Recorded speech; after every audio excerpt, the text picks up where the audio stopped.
तो अगला अब हम आते हैं विभाजन की ओर और सांप्रदायिक दंगे, वही दंगे जिनका जिक्र मैंने प्रारंभ में इस अध्याय के प्रस्तावना में किया है। अब थोड़ा उसके बारे में विस्तार से जानें। कैबिनेट मिशन योजना के तहत जो केंद्रीय सरकार बनती, संघीय सरकार बनती, वो एक तरीके से अंतरिम सरकार थी। अंतरिम सरकार का अर्थ होता है अस्थायी सरकार, तब तक के लिए जब तक कि चुनाव ना हो जाए। तो अस्थायी सरकार में कांग्रेस द्वारा मुसलमानों को नामजद किए जाने के अधिकार को मुस्लिम लीग ने मना कर दिया। कांग्रेस का कहना था कि मुस्लिम समाज का प्रतिनिधित्व कौन लोग करेंगे इस अंतरिम सरकार में, इसका निर्णय हम करेंगे। लीग ने इस बात से इनकार कर दिया। उसने कांग्रेस के द्वारा मुस्लिमों के नामजद की प्रक्रिया को ही रद्द कर दिया। लीग की काउंसिल 27 जुलाई 1946 को बैठती है बम्बई में। उनके काउंसिल की सर्वोच्च बॉडी जो थी लीग की, पॉलिटिकल अफेयर्स की कमेटी, उसकी मीटिंग होती बम्बई में और एक प्रस्ताव पारित करती है जिसमें वह कैबिनेट मिशन योजना को पूर्ण रूपेण रद्द कर देती है। मैं बात कर रहा हूँ 27 जुलाई 46 की। ख्याल रखें, इसके ठीक एक वर्ष बाद देश स्वतंत्र हो जाता है। तो स्वतंत्रता के एक वर्ष पहले का घटनाक्रम कैसे चलता है, इस पर अब हम तेजी से आगे बढ़ते हैं। 27 जुलाई 46 कैबिनेट मिशन रिजेक्टेड। मिशन के प्रस्तावों को न केवल अस्वीकार किया जाता है बल्कि पाकिस्तान की प्राप्ति के लिए संघर्ष का नारा, संघर्ष का रास्ता अपनाने का अब निश्चय किया जाता है। अर्थात मुस्लिम लीग अब पाकिस्तान और पाकिस्तान के अलावा कुछ नहीं, इस बात पर अड़ जाती है।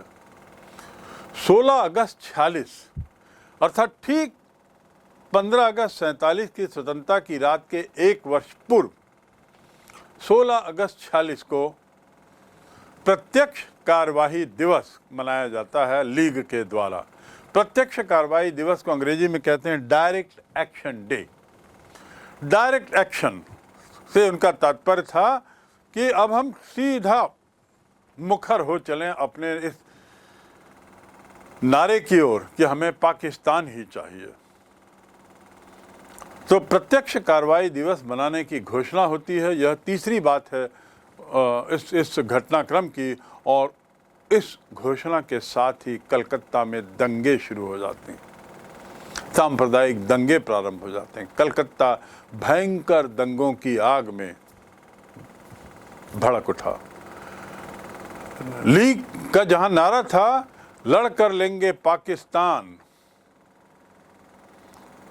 इस नारे ने ब्रिटिश साम्राज्यवादियों के विरुद्ध संघर्ष का रूप धारण न करके सांप्रदायिक दंगे का रूप ले लिया।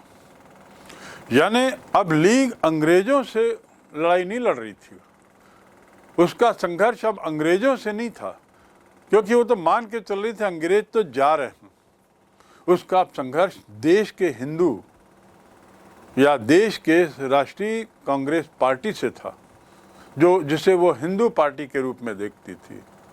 और इस प्रकार धर्म की राजनीति अब सामने आती है, खुलकर सामने आती है। और परिणाम क्या होता है, साम्राज्यवादी ताकतों के खिलाफ प्रारंभ हुआ मुस्लिम लीग का जो कार्यकाल था, अब वह सांप्रदायिक दंगों का रूप धारण कर लेता है।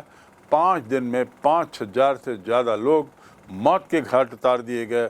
खून की होली चारों तरफ खेली जाने लगी और मार्च 47 तक तो उत्तर भारत के अनेक भागों में, अर्थात 15 अगस्त 47 के 5 माह पूर्व भी उत्तर भारत में सांप्रदायिकता की आग बड़ी तेजी से फैल रही थी। पूरे उत्तर भारत में मार काट मच गई, धर्मांधता का बोलबाला हो गया। बंगाल, बिहार, पंजाब, उत्तर प्रदेश, सिंध, उत्तर पश्चिमी प्रांत, इन सब जगहों में भयंकर हिंदू मुस्लिम दंगे होने लगे।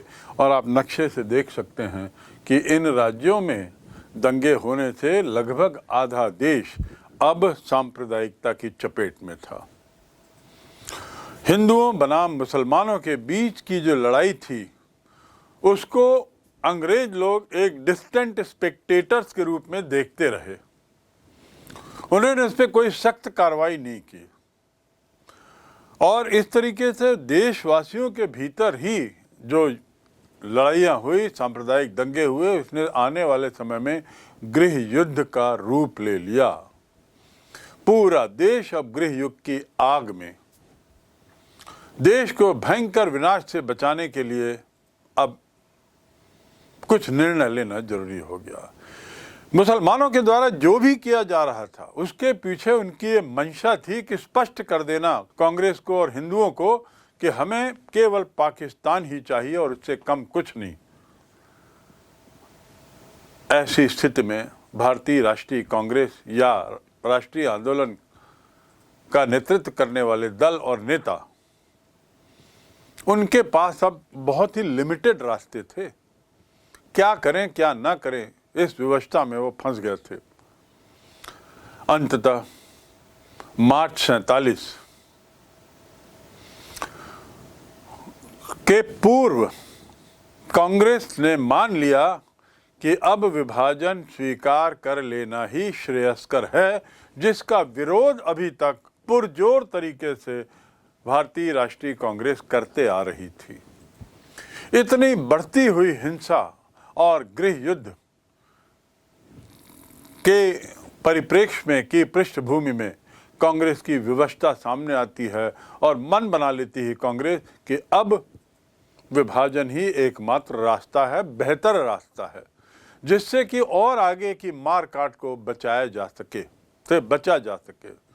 मार्च 47 में कांग्रेस हाईकमान पंजाब को मुस्लिम बहुल और हिंदू सिख बहुल दो भागों में बांटने की अनुमति देती है। मुस्लिम बहुल पंजाब और हिंदू सिख बहुल पंजाब, इस तरीके से दो भागों में पंजाब बढ़ जाता है। बंगाल के विषय में भी यही सिद्धांत अपनाने का विचार और सुझाव। इस तरह इस समय तक पंजाब के अनेक सिख नेता और कांग्रेसी विभाजन का समर्थन करते हैं। तो पंजाब से शुरू होती विभाजन की बढ़ती हुई स्वीकृति जनमानस में, उन्हें लगने लगता है कि वे अविभाजित पंजाब में यदि रहते हैं हिंदू सिख तो मुसलमानों से घिर जाएंगे और मुस्लिम नेताओं की दया माया पर उन्हें जीना पड़ेगा। यही स्थिति बंगाल में थी। बंगाल में भी सत्ता अपने हाथों में रखने वाले जो इच्छुक भद्र लोग बंगाली हिंदू थे, मुसलमानों की स्थायी गुलामी की आशंका से बड़े भयभीत हो गए। संख्या में कम होने के कारण वे लोग भी अब प्रांत के विभाजन को ही अपना राजनीतिक प्रभुत्व बनाए रखने का एकमात्र उपाय माने। राजनीतिक प्रभुत्व कैसे? यदि विभाजन होता है तो हिंदू बहुल क्षेत्र में यही भद्र लोग बंगाली अपनी सत्ता बनाए रख सकते हैं, और विभाजन यदि नहीं होता है तो मुस्लिम सत्ता रहेगी और जिसके अंदर गुलामों जैसा इनको रहना पड़ेगा। तो विभिन्न कारणों से अब देखिए कैसे विभाजन की स्वीकृति धीरे धीरे बढ़ती है, विभाजन की मंशा कैसे लोगों में धीरे धीरे बढ़ती है, कैसे पंजाब और बंगाल के लोग अब स्वीकार करते हैं विभिन्न कारणों से कि अब यही एकमात्र उपाय है जिससे हम अपने अस्तित्व को बनाए और बचाए रख सकते हैं, हिंसा को रोक सकते हैं। इन सांप्रदायिक दंगों के कारण कानून व्यवस्था चरमरा गई, पूरी तरह तहस नहस हो गई। शासकीय संस्थाएं जो थी पूरी बिखर गईं। बहावलपुर जो एक पाकिस्तान का उस समय हिस्सा बना, उसमें एक व्यक्ति थे मेंड्रल मून। इस अफसर ने एक तत्कालिक घटना पर एक प्रकाश डाला है। बहावलपुर के इस अंग्रेज अफसर ने क्या लिखा है? उसका कहना है कि जब मार्च 1947 में पूरे अमृतसर में भयंकर लूटपाट, रक्तचाप, आगजनी हो रही थी तो पुलिस एक भी गोली नहीं चला पाई। हाथ इतने बंधे हुए थे उनके, और गृह युद्ध की तरह का दृश्य अमृतसर में दिखाई दे रहा था, लेकिन पुलिस विवश थी कि गोली नहीं चला पाई। अंग्रेज लोग इतने विवश हो चुके थे, उनके हाथ इतने बंध चुके थे कि वह किसी तरह का सख्त कदम उठाने में अपने को असहज और असहाय महसूस कर रहे थे। वे ना तो फैसले लेना चाहते थे और ना ही हस्तक्षेप करना चाहते थे। किसी को भी नहीं पता था कि सत्ता किसके हाथ में जाएगी, हिंदुओं के, मुसलमानों के या अंग्रेजों के या दोनों मिलकर। क्या स्थिति होगी, भविष्य पूरा अंधकार में अनिश्चित दिखाई दिया। ऐसा माना जाता है कि जब भयभीत लोग जो थे, जो हिंसा का शिकार हो रहे थे, उन्होंने जब प्रशासन को अपनी बात रखी और सहायता की प्रार्थना की, तो अंग्रेज अधिकारियों ने उन्हें गांधी, नेहरू, पटेल और जिन्ना की शरण में जाने को कहा। उन्होंने कह दिया कि हम व्यंग्यात्मक तरीके से हम इसमें कुछ नहीं कर सकते, ये जो सब हो रहा है वो इन नेताओं के कारण हो रहा है, तो इनके पास जाओ और अपनी दिक्कत रखो, आप लोगों की समस्याओं का निराकरण यही करेंगे, क्योंकि हमने जो प्रस्ताव रखे थे वो तो अस्वीकार हो गए। तो ऐसी स्थिति में भाई अब आप गांधी, नेहरू, जिन्ना, पटेल के पास ही जाइए। और इस तरह से अपने हाथ डाल दिए अंग्रेजों ने। वे तो चाहते भी थे कि हिंसा भड़के, ताकि जितना देश दुर्बल हो, कमजोर हो, अंग्रेजों के लिए वही इतना हितकारी होगा। जैसे जैसे सांप्रदायिक तनाव और बढ़ता गया, देश के भारतीय हिंदू मुस्लिम सिपाही और पुलिस वाले भी अपने पेशे की प्रतिबद्धता भूल जाते हैं। वो ये भूल जाते हैं कि हम पुलिस के हैं, वे ये भूल जाते हैं कि हम देश के लिए काम कर रहे हैं, चाहे वो सेना के लोग हों, चाहे वो पुलिस के लोग हों। और वे लोग भी धर्म के रास्ते पर चल पड़ते हैं। फौज भी अब दो टुकड़ों में बंटने लगती है। पुलिस का भी अब जो रवैया हो जाता है वो हिंदी मुस्लिम नजरिए से हो जाता है। वे अपनी पेशेवर प्रतिबद्धता को, प्रोफेशनल कमिटमेंट को भूल जाते हैं और हिंदू, मुसलमान, सिख ऐसा देखकर अपना आचरण, अपना बर्ताव करते हैं। और ऐसी सी परिस्थितियों में कांग्रेस के सामने अब और कोई रास्ता नहीं बचता सिवाय विभाजन के। जब पुलिस और सेना असहाय हो गई है तो फिर इस विभीषण हिंसा को कैसे रोका जाए? विभाजन की बात स्वीकार कर लो, ऐसा कांग्रेस को लगा। और वो मान लेती है कि विभाजन के अलावा कोई चारा है ही नहीं, कोई और रास्ता नहीं है।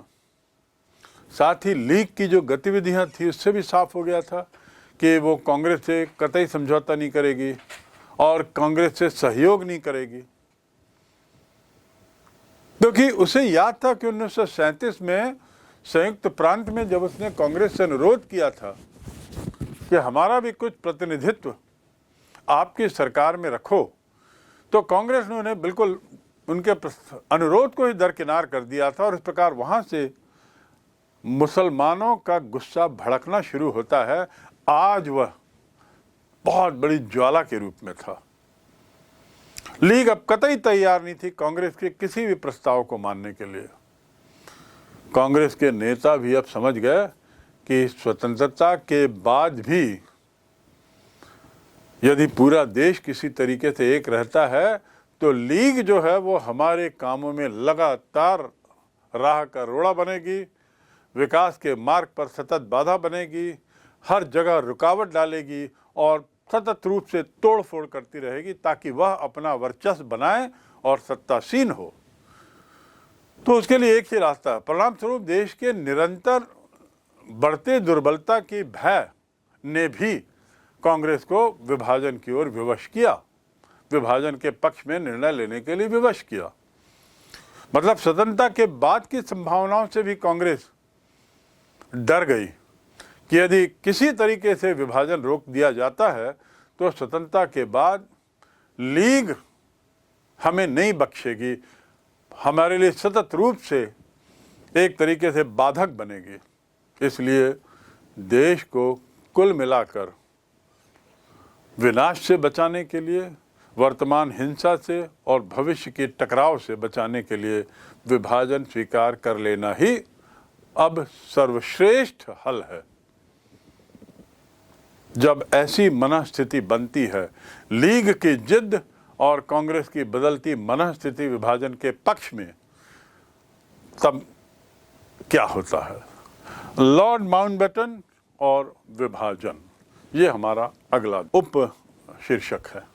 लीग ने तो जैसा मैंने बताया मार्च 46 में डायरेक्ट एक्शन डे प्रारंभ कर दिया था, प्रत्यक्ष कार्यवाही दिवस, जिसके कारण सांप्रदायिकता बहुत तेजी से भड़कती है।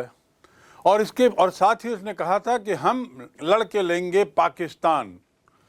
ऐसी जो डायरेक्ट कार्रवाई की थी जिससे पूरी देश में हिंसा बढ़ गई थी, तो माउंटबेटन आते हैं, तत्कालीन viceroy governor general Pandit Nehru और सरदार वल्लभ भाई पटेल को विश्वास दिलाते हैं कि मुस्लिम लीग के बिना शेष भारत को शक्तिशाली और संगठित बनाना ही उचित होगा। मुस्लिम लीग के बिना, अर्थात मुस्लिम लीग जो चाहती है उसे पूरा कर दो और बचे हुए देश को बचाने का प्रयास करो। ये माउंटबेटन का प्रस्ताव था। शेष भारत को शक्तिशाली बनाए रखने में और संगठित रखने का प्रयास करना बेहतर होगा। कांग्रेस नेताओं के सामने अब एक रास्ता था, या तो गृह युद्ध का मार्ग चुने या पाकिस्तान, इन दोनों में से एक का चुनाव करे। तो उन्होंने गृह युद्ध से बचने के लिए पाकिस्तान के निर्माण को स्वीकार कर लिया। उन्होंने से मेरा तात्पर्य है इन नेताओं ने, कांग्रेस के नेताओं ने गृह युद्ध या पाकिस्तान की रचना, इनमें से कोई सा एक मार्ग चुनने का रास्ता था। तो उन्होंने विभाजन, पाकिस्तान की निर्माण के मार्ग को स्वीकार किया ताकि और ज़्यादा हिंसा ना भड़के। ये जो स्थिति है इसकी विवेचना करते हुए पंडित जवाहरलाल नेहरू, जो बहुत ही निराश मन से इस प्रस्ताव को मानते हैं, उन्होंने कहा है कि हालात की मजबूरी को देखते हुए ये महसूस किया गया कि हम जो रास्ता ले रहे हैं उससे गतिरोध को हल तो नहीं किया जा सकता। जब हम एक दूसरे के साथ रहने नहीं चाहते तो हम उन्हें क्यों और कैसे मजबूर करें? इसलिए हमने बंटवारा स्वीकार किया। मैं फिर से दोहरा दूं, नेहरू ने कहा कि हालात की मजबूरी, उस तत्कालीन स्थिति को देखते हुए ये हमारी मजबूरी थी कि हम जिस मार्ग पर जा रहे थे विभाजन की ओर, उससे ये तय था कि जो गतिरोध था वो हल तो नहीं होगा। लेकिन जब वो लोग हमारे साथ रहना नहीं ही चाहते तो उन्हें जबरदस्ती रखने का भी कोई फायदा नहीं है, उससे हम मजबूर नहीं कर सकते।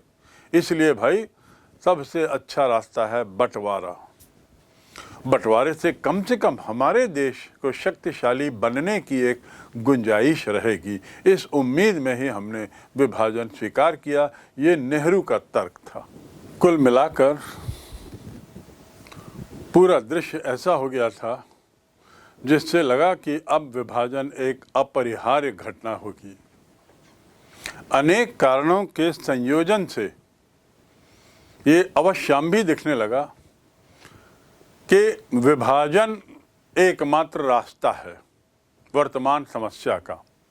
और वो वर्तमान समस्या क्या थी? मुस्लिम लीग की हठधर्मिता और गृह युद्ध। विभाजन हानिकारक था अथवा लाभदायक था, इस बात पर लाल बहादुर शास्त्री का एक बड़ा मंतव्य है, बहुत स्पष्ट है कि पूरे देश में मुस्लिम संप्रभुता अथवा भारत का विभाजन,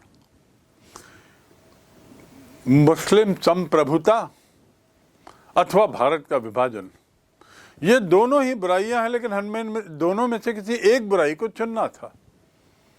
मुस्लिम संप्रभुता से तात्पर्य था मुस्लिम लोगों का शासन हिंदू देश में, जिस तरीके से लीग अपना प्रभाव बढ़ा रही थी, दबाव में लोगों पर दबाव डालकर, निश्चित ही कांग्रेस को भय था कि एक दिन मुस्लिम सत्ता आएगी, तो मुस्लिम संप्रभुता बनाम भारत का विभाजन, दो में से एक बुराई को हमें चुनने की व्यवस्था थी और हमने दूसरी स्थिति को चुना जिसमें विभाजन हम स्वीकार किए, क्योंकि दोनों में ये वाली बुराई जो थी अपेक्षाकृत अच्छी बुराई थी। ये लाल बहादुर शास्त्री का मंतव्य, जो बाद में देश के रेल मंत्री और फिर प्रधानमंत्री बनते हैं। अब हम आते हैं गांधी जी का प्रयास, खासकर सांप्रदायिकता के संदर्भ में गांधी जी के क्या कार्यशैली थी, क्या किया उन्होंने। भारत विभाजन की घोषणा जैसे ही होती है, देश में सांप्रदायिक दंगे और भड़क उठते हैं। और भड़कने के कारण क्या, आप यदि इस अध्याय के प्रारंभ में जाएंगे तो आप पाएंगे कि घोषणा होने के बाद और भड़कने के कारण ये थे कि लाखों लोगों को एक जगह से दूसरी जगह अपनी संपत्ति को छोड़ के जाना था। उस संपत्ति की लूटपाट, जाने वालों के साथ दुर्व्यवहार, हिंसा, बलात्कार, चोरी चपाटी, न जाने क्या क्या, दोनों ही तरफ से। तो इसलिए एक तरीके से हिंसा और भड़क जाती है विभाजन के बाद। विभाजन के समय दोनों देशों के जो नेता थे, उन्होंने अल्पसंख्यकों की रक्षा के लिए जो वचन दिए थे, वो जस के धरे रह गए। सांप्रदायिकता की आग ने उनके सारे वचनों को तोड़ दिया, जलाकर राख कर दिया। सत्य अहिंसा के पुजारी गांधी एक तरीके से अपने को असहाय पाते हैं, लेकिन उसके बाद भी वो लगातार सांप्रदायिक सद्भाव बनाए रखने का प्रयास करते हैं। गांधी जी बुजुर्ग हो चुके थे, हिंसा के अपने सिद्धांत को एक बार वो फिर परखने का प्रयास करते हैं। अहिंसावादी गांधी अपने इस अहिंसा के विचारों की एक बार पुनः परीक्षा लेते हैं, उसकी सच्चाई की, और सब कुछ दांव पे लगा देते हैं। उनका मानना था कि सत्य और अहिंसा के आधार पर ही इन स्थितियों में हृदय परिवर्तन संभव है, अन्यथा गोली आदि के आधार पर नहीं। उल्लेखनीय है कि मुस्लिम लीग द्वारा पाकिस्तान को पाने के लिए जब डायरेक्ट एक्शन डे, प्रत्यक्ष कार्रवाई दिवस मनाया जाता है, तो मैंने बताया कि जैसे ही ये घोषणा होती है, कलकत्ता में भारी चिंगारी, सांप्रदायिक चिंगारी भड़क उठती है, भयंकर दंगे होते हैं। कलकत्ता के बाद नोआखाली में और फिर बिहार में ये दंगे बहुत बड़ा रूप, विकराल रूप ले लेते हैं। विशाल नरसंहार व्यापक रूप से और बलात्कार जैसी घटनाओं ने मानवता को दानवता के रूप में बदल दिया। लोगों में इतना आतंक कि गांव और घर छोड़कर लोग भागने लगे, बल्कि भागने के लिए आतंक पैदा किया जाने लगा, ताकि लोग भागें तो उनकी प्रॉपर्टी, उनके घर, उनकी संपत्ति को लूटा जा सके। ऐसी पृष्ठभूमि में गांधी स्वयं नोआखाली जाते हैं। नोआखाली देखें नक्शे में कहाँ है। स्वयं गांधी मानते हैं कि उनके चारों ओर दावानल था, आग ही आग और कुछ नहीं। नोआखाली से बिहार के गांव में और उसके बाद वो कलकत्ता और फिर दिल्ली के दंगाग्रस्त क्षेत्रों में जाते हैं। बड़ी तेजी से वो विभिन्न जगहों पर घूम रहे हैं शांति बनाए रखने के लिए और अहिंसा की बात करते हुए इस आग को बुझाने के प्रयास में। हर जगह उन्होंने अल्पसंख्यक समुदाय को सांत्वना दी, चाहे वो हिंदू अल्पसंख्यक रहे हों, चाहे वो मुस्लिम। उन्होंने बहुत प्रयास किया कि हिंदू मुसलमान एक दूसरे का खून न बहाएं, बल्कि परस्पर सद्भावना से रहें, मिलजुल कर रहें। इसी प्रकार दिल्ली में उन्होंने दोनों समुदायों में भरोसा दिलाया, विश्वास उत्पन्न किया, उसकी कोशिश की। यहाँ तक कि दिल्ली में तो उन्होंने मुसलमानों की रक्षा के लिए कई दिन का उपवास भी किया, मुसलमानों की रक्षा के लिए। और उपवास कब तोड़ा? जब हिंदू और सिख नेताओं ने उन्हें आश्वासन दिया कि मुसलमानों के प्रति अब किसी भी तरह की हिंसा ज्यादती नहीं होगी, तब उन्होंने अपना उपवास तोड़ा। निडर होकर वो इन दंगाग्रस्त क्षेत्रों का दौरा करते रहे, जान की परवाह किए बिना यहाँ से वहाँ जाते रहे और सांप्रदायिकता को रोकने का प्रयास करते रहे, सांप्रदायिकता के चंगुल में आए लोगों को राहत देने का प्रयास करते रहे, प्राणों की रक्षा के लिए भागकर पुराने किले के भीड़ वाले शिविर में शरण लेने वाले शाहिद अहमद देहलवी नामक दिल्ली निवासी के साथ उनका संपर्क हुआ। ये व्यक्ति जो था, जिसका नाम मैंने बताया देहलवी, जो एक मुसलमान था, 7 सितंबर 47 को दिल्ली में गांधी जी के आगमन के परिप्रेक्ष्य में जब वो बड़ी लंबी और कठोर गर्मी के बाद उनसे मिलता है तो मानो एक तरीके से उसे बहुत राहत मिलती है, बहुत सुखद अनुभूति होती है। शाहिद अहमद के संस्मरणों से मालूम होता है कि गांधी जी के दिल्ली पहुंचने पर मुसलमान बड़े खुश हुए और ये संभावना जताने लगे कि संभवतः दिल्ली बच जाएगी। किस बात से? सांप्रदायिक दंगों की जो आग है उससे दिल्ली को बचाया जा सकेगा, और इसके लिए वो गांधी को काफी श्रेय दे रहे थे। 28 नवंबर 47, ये कौन सी तारीख है? देश की स्वतंत्रता के बाद की तारीख। 15 अगस्त 47 को देश स्वतंत्र हो जाता है। यहाँ हम 28 नवंबर 47 की बात कर रहे हैं, जब गुरु नानक जयंती के अवसर पर गांधी सिखों की सभा को संबोधित करते हैं और गुरुद्वारा शीशगंज पहुंचते हैं। दिल्ली का दिल कहलाने वाला जो चांदनी चौक इलाका था, एक भी मुसलमान चांदनी चौक बहुल इलाके, मुस्लिम बहुल इलाके में एक भी मुसलमान नहीं दिखाई दिया। गांधी बहुत दुखी हुए।